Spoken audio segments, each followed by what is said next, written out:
बिस्मिल्लाह मिनश्शैतानिर्रजीम बिस्मिल्लाहिर्रहमानिर्रहीम इन्नल्लाह व मलाइकतहु युसल्लूना अलन नबी या अय्युहल्लज़ीना आमनू सल्लु अलैहि व सल्लिमू तस्लीमा। तमाम नाज़रीन की खिदमत में मौलवी अब्बास अली खोई का सलाम। जैसे कि आप हज़रात मुसलसल हमारे इस चैनल को देखते आ रहे हैं, माशाल्लाह से तरबियत औलाद के हवाले से अब तक 40 लेक्चर्स हो चुके हैं। आज लेसन नंबर 41 है। हम जो है ना जनाब यूसुफ़ के हालात के ऊपर गुफ्तगू कर रहे थे और हमारा बेसिक जो विज़न है वो ये है कि हमारे ये छोटे मोटे दर्स जो भी हम कोशिश कर रहे हैं अल्लाह की राह में, उन बच्चों के लिए है जो किसी वजह से मदरसे तक नहीं पहुंच सकते या उन तक दीनी मालूमात जो है ना आसानी से नहीं पहुंच सकती हैं, तो उनके लिए हमने बिल्कुल बेसिक्स हमने लिए हैं। तरबियत औलाद के हवाले से हमने जो है ना उसूल दीन और फ़ुरूए दीन बयान किया। उसके बाद हमारा सिलसिला अंबिया के वाक़यात के साथ चला। अब हम जनाब यूसुफ़ के बारे में गुफ्तगू कर रहे थे चंद दरसों से।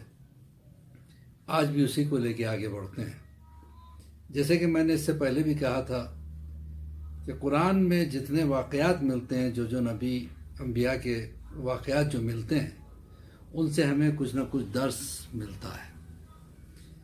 जनाब यूसुफ़ के लिए मैंने बतलाया था पिछले दर्स में कि किस तरह ज़ुलेखा ने जो है ना गुनाह की तरफ बुलाना चाहा जनाब यूसुफ़ को, और जनाब यूसुफ़ जो कि खौफ खुदा रखते थे, और खौफ खुदा रखने वाला कभी गुनाह की तरफ मायल नहीं हो सकता। और यही वजह थी कि अल्लाह ने जनाब यूसुफ़ को बचा लिया। अच्छा, जहाँ मोहब्बतें होती हैं वहाँ पे एतराज़ करने वाले भी खुद ब खुद पैदा हो जाते हैं।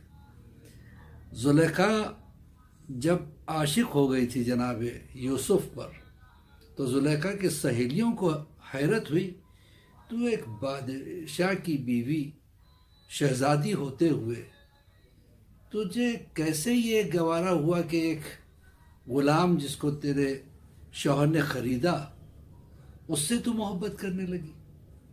उसने कोई जवाब नहीं दिया। उसने कहा कि इसका जवाब तुम्हें खुद मिल जाएगा, मैं तुम्हें अपने घर पे दावत पे बुलाती हूँ। सबको बुलाया, एक हुजरे में सारी सहेलियों को बिठाया और सबके हाथ में एक एक नींबू और एक एक चाकू दे दिया। कहा कि जब मैं इशारा करूँगी इधर से यूसुफ़ गुजरेंगे और तुम जो है अपने अपने नींबुओं को चाक कर देना, काट देना। ज़ुलेखा के सहेलियों ने कहा इससे क्या होगा? कहा तुम्हें जवाब मिल जाएगा। कहा ठीक है। इधर जनाब यूसुफ़ को ज़ुलेखा ने कहा कि देखो तुम्हें इस हुजरे से गुजरना है जब मैं इशारा करूँगी। अब जनाब यूसुफ़ क्या करते, बेचारे मजबूर थे। कहा ठीक है, मैं गुजर जाऊँगा। इधर सारी सहेलियाँ तैयार बैठी थी और जनाब यूसुफ़ को इशारा हुआ और जनाब यूसुफ़ बिल्कुल शराफत की तस्वीर बने हुए, न किसी की तरफ देखा, न निगाहें उठाई, निगाहें झुका के उन औरतों के दरमियान से गुजर गए। इन औरतों ने जब हुस्न यूसुफ़ को देखा तो इस तरह यानी खो गई उसमें कि ज़ुलेखा ने कहा चलो जल्दी से नींबू काटो। उनके हाथ तो चले और बजाय नींबू के सबने अपनी उंगलियां काट ली और किसी को पता भी नहीं चला।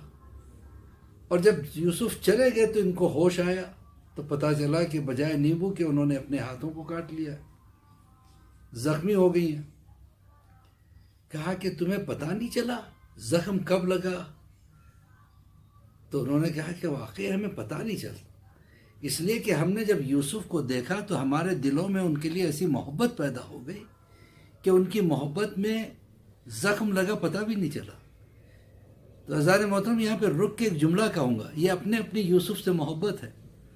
किसी को उस यूसुफ़ से मोहब्बत है जो सामने से गुज़र जाता है तो हाथ कटता है पता नहीं चलता है, اور ہمیں اس یوسف سے یعنی فخر یوسف امام حسین سے اتنی محبت ہے کہ ان کا نام لیتے ہیں جسم کٹ جاتے ہیں، پتہ بھی نہیں چلتا۔ بہرحال ادھر زلیخا کی سہیلیوں نے کہا کہ ٹھیک ہے، اب ہم سمجھ گئے کہ تو کیوں اس پہ عاشق ہو گئی۔ زلیخا نے کہا اگر یہ میری دعوت کو قبول نہیں کریں گے تو میں انہیں قید کروا دوں گی۔ اور یہ بات جناب یوسف نے سن لی کہ پروردگار مجھے اس کی فریب سے بچا، مجھے ہر طرح کی بلاؤں سے بچا، ہر طرح کی بدنامی سے بچا۔ مجھے وہ قید منظور ہے لیکن اس کی دعوت میں قبول نہیں کر سکتا۔ نتیجہ یہ ہوا کہ اللہ نے جناب یوسف کی دعا قبول کر لی اور جناب یوسف کو جیل میں ڈال دیا گیا، قید میں ڈال دیا گیا۔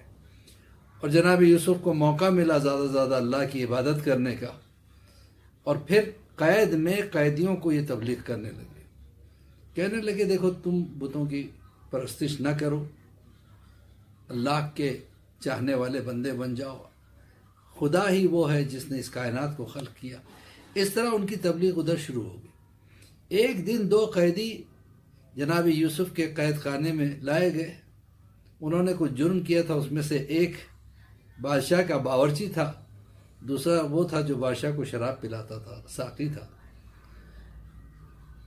اب انہیں بھی ان سے محبت ہو گئی، یہ روز واز و نصیحت ان کی سنتے تھے۔ ایک دن یہ دونوں سامنے آئے، کہنے لگے، اس شراب پلانے والے نے کہا کہ میں نے عجیب خواب دیکھا کہ میں بادشاہ کو شراب پلا رہا ہوں۔ جناب یوسف نے کہا اس کی تعبیر یہ کہ تو آزاد ہو جائے گا۔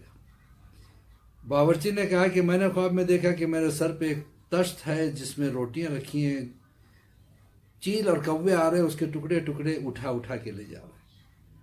تو یوسف نے تعبیر دی کہ اس کی تعبیر یہ ہے کہ تجھے پھانسی ہو جائے گی اور تیرے بھیجے کو چیل اور کوے جو ہے نا کاٹ کاٹ کے کھائیں گے۔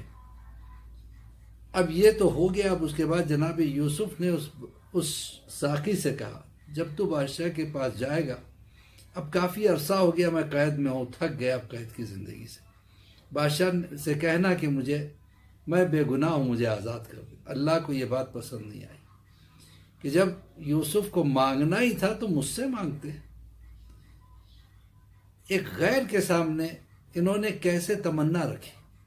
نتیجہ یہ ہوا کہ وہ جو ساقی تھا وہ بھول گیا، یہاں تک کہ ایک موقع ایسا آیا کہ بادشاہ نے ایک عجیب و غریب خواب دیکھا۔ اب وہ خواب کیا دیکھا انشاءاللہ اگلی کلاس میں ہم اس کے اوپر گفتگو کریں گے، اور اس کی جناب یوسف نے کیا تعبیری دی، اور کس طرح سے جناب یوسف قید سے آزاد ہوئے، اور کس طرح سے جناب یوسف کی اتنی ترقی ہوئی کہ بادشاہ نے ان کو جو ہے نا اپنے خزانے کا خزانچی بنا دیا۔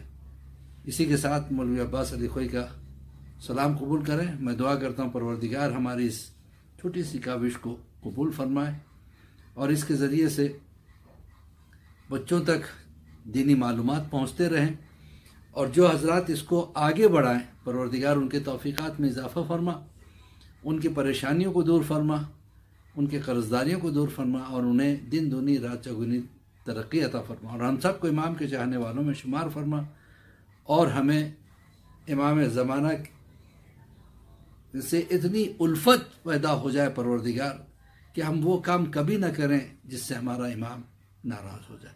اسی کے ساتھ میں ایک اور اعلان بھی کرنا چاہتا ہوں کہ اب ہمارے یہ درس کی جو کلاسز ہیں مسلسل ہمیں فرمائشیں آتی رہیں کہ انگلش میں بھی ہونا چاہیے، تو وہ ہم نے شروع کر دی ہے۔ اس کا پہلا لیسن جو ہے نا آ چکا ہے، انگلش لیکچر تربیت اولاد بائی ڈاکٹر مرزا عباس علی خوئی ڈالیں گے تو یوٹیوب پہ آپ کو مل جائے گا۔